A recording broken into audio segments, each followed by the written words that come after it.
In the rugged wilderness of Montana, where the elements were as unforgiving as the terrain, one woman stood tall. This is the story of Mary Fields, the real-life legend known as Stagecoach Mary.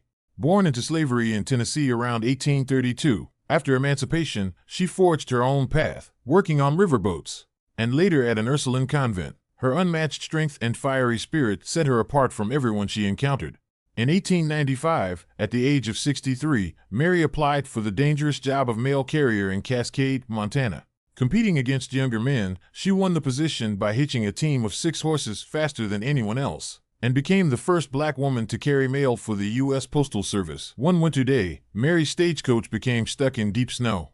She strapped on snowshoes, hoisted mailbags onto her shoulders, and walked 19 miles through a blizzard to deliver every piece of mail. On another occasion, Mary's stagecoach was surrounded by wolves while traveling through the wilderness. Armed with her trusty rifle and revolver, she managed to fend them off and protect both herself and the mail. Stories like these made her a folk hero in Montana. In 1912, tragedy struck when Mary's home caught fire, but the people of Cascade rallied together to rebuild it for her. She was deeply respected and loved by her community until her passing in 1914.